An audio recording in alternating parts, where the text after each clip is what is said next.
abandonment of responsibility, the dereliction of duty, and a blatant disregard of the rules that govern this institution. Because the Senate cannot be made to stop working simply because its presiding officer refuses to lead. Under Rule 14, Section 41, the rules of the Senate President may postpone the holding of the session after consultation with the majority leader and the minority leader. That rule was violated. This is not merely a procedural lapse. It is a direct violation of the rules of the Senate and a serious disrespect for the institution and the Filipino people. Senate President Alan Peter Cayetano should resign, as he has shown that he cannot function as the leader of the Senate anymore.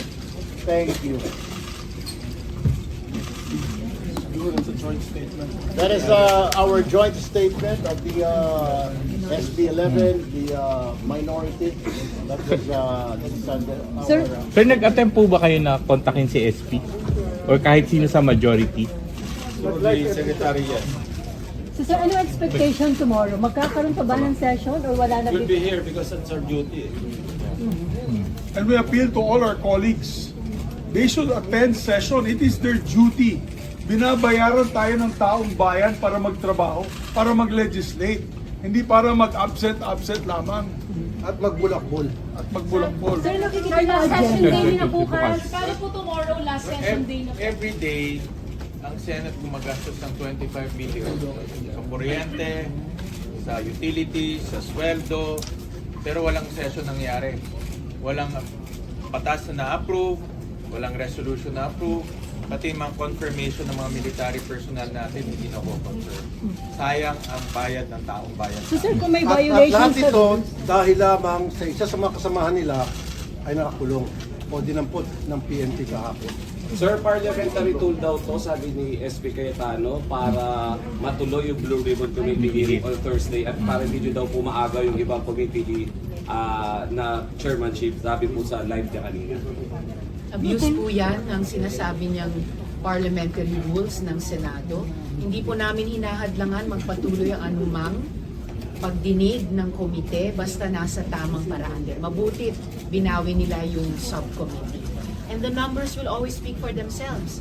Habang ganito ang bilang namin, kami ang minority. Dapat siya rin, si Senate President at ang majority, maging matapang harapin ang mandato o kakulangan ng mandato ng buong Senado dito sa floor. Ang masakit niyan, imbis na pumasok siya rito, itong si SP Alan, sa Facebook siya, pumapasok. Dito dapat siya magsalita. Dito dapat siya mag-debate kung anong gusto niyang gawin. Huwag naman sa social media. So kung may violations sa rules, ano yung pwedeng gawin dun sa pag hindi nila pagpasok ng ilang araw?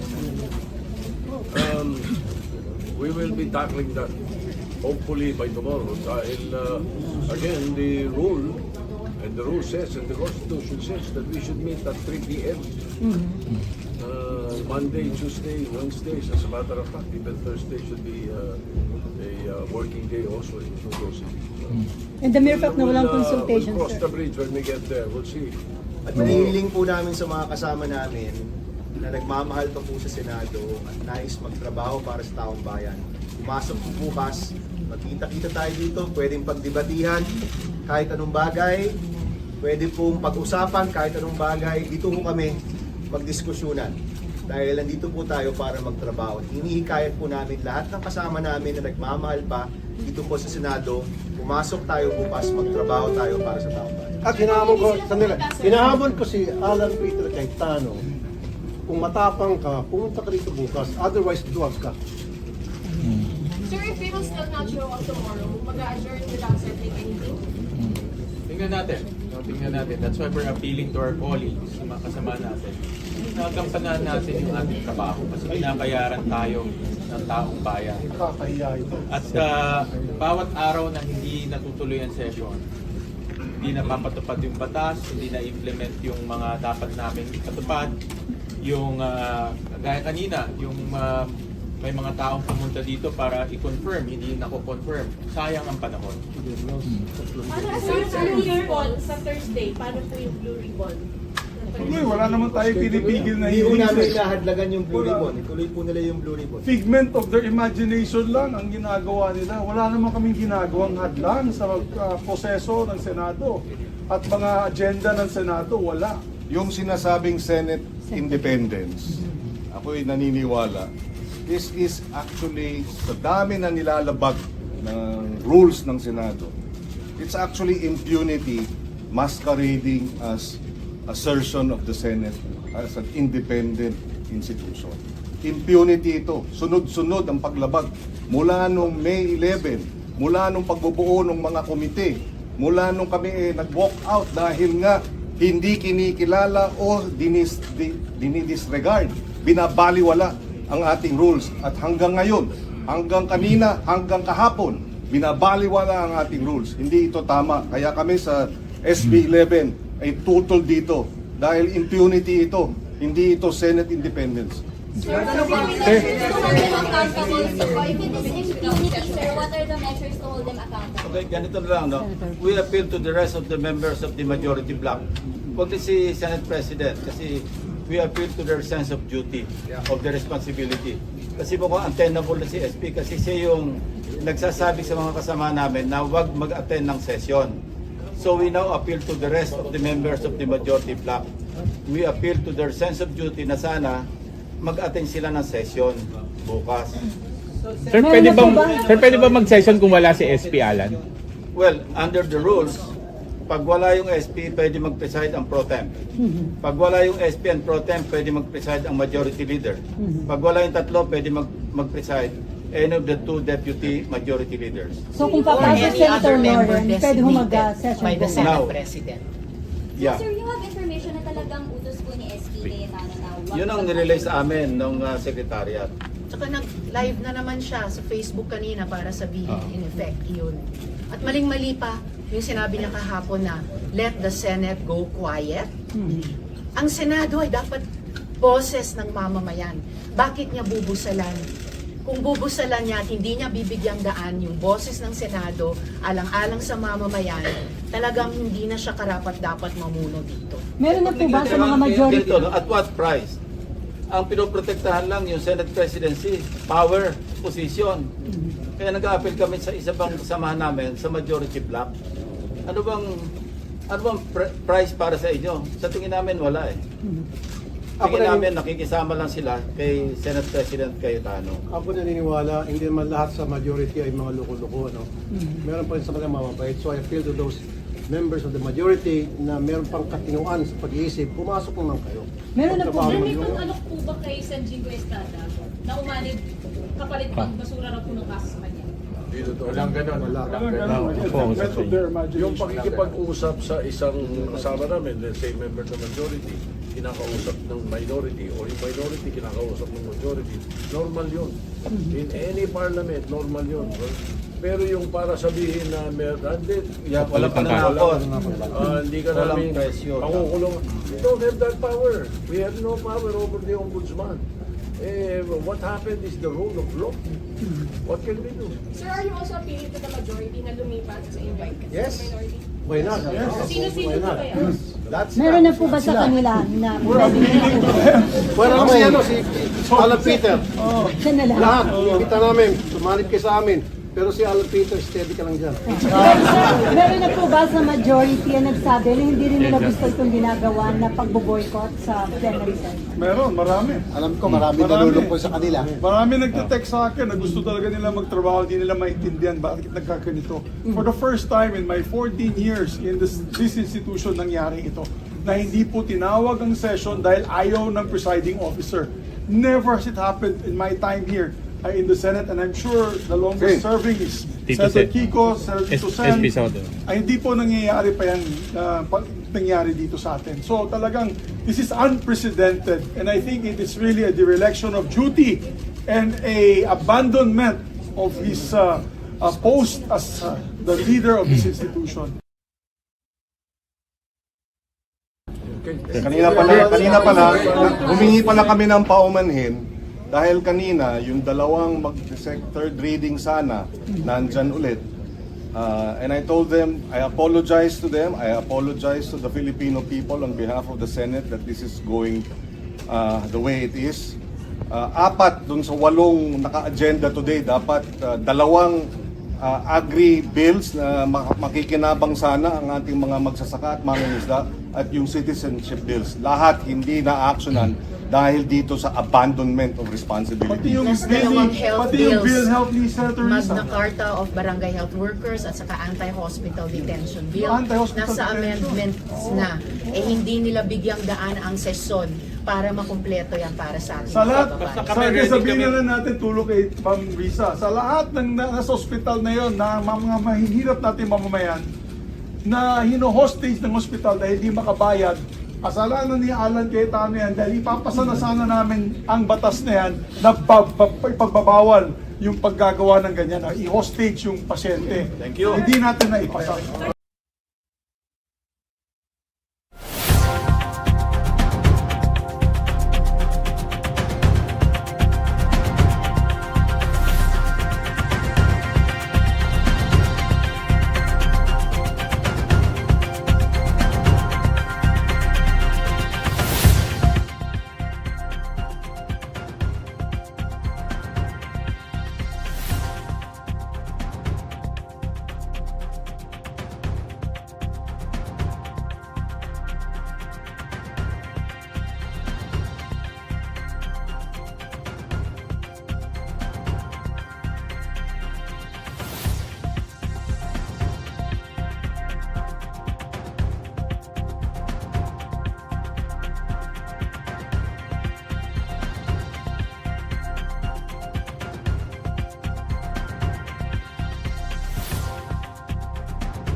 69th session of the Senate in the first regular session of the 20th.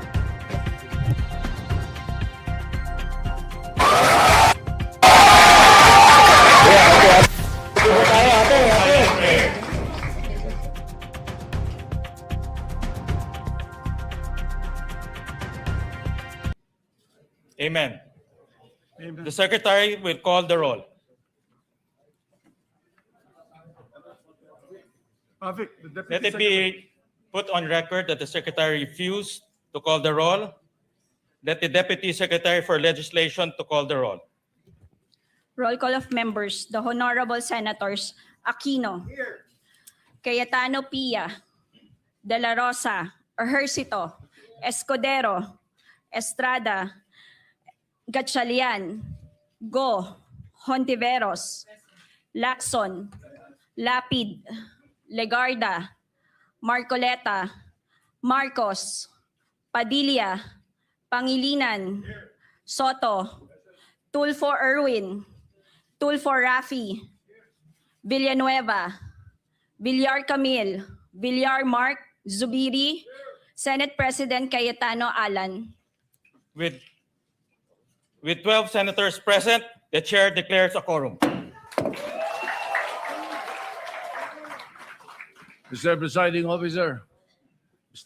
Officer, I move to declare all elected positions in the Senate vacant. Is there any objection? Duly seconded. The motion is approved. Majority Leader. Mr. Presiding Officer, I move that we proceed with the election of the Senate President Pro Tem. Is there any objection? Hearing none, motion is carried. I hereby move and nominate Senator Sherwin Gatchalian as the Senate President pro tempore. Is there any objection? Duly seconded. The motion is approved. Thank you, dear colleagues. Majority Leader.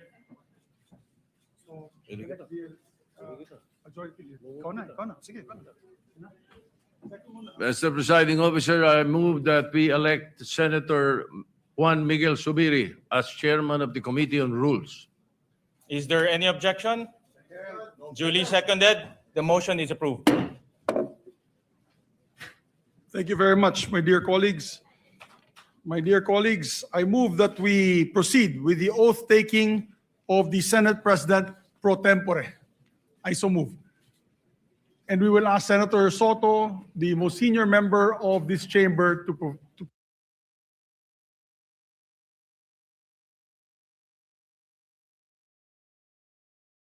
proceed with the oath to our new Senate President pro tem.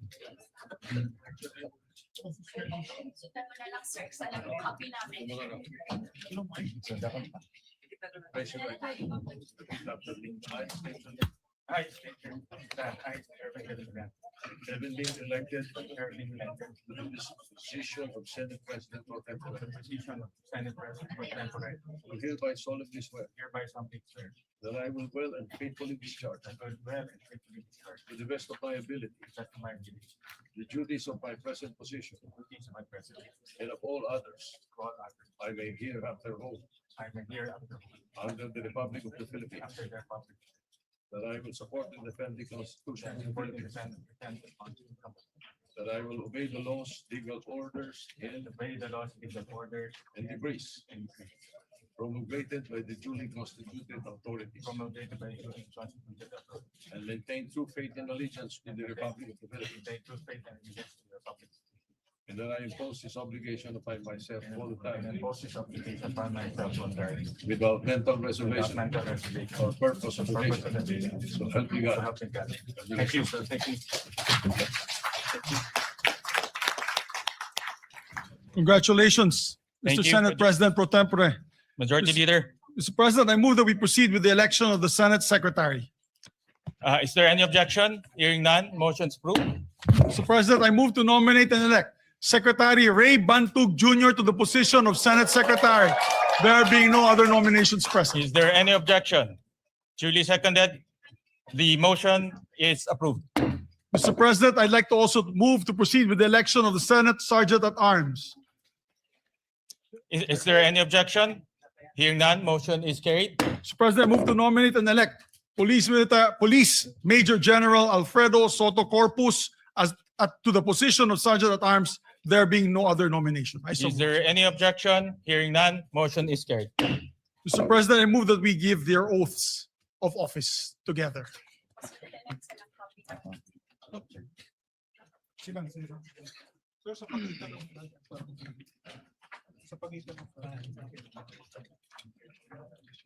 I state your name. Having been elected to the position of do hereby solemnly swear that I will well and faithfully discharge to the best of my ability the duties of my present position and of all others I may hereafter hold under the Republic of the Philippines will support and defend the Constitution of the Philippines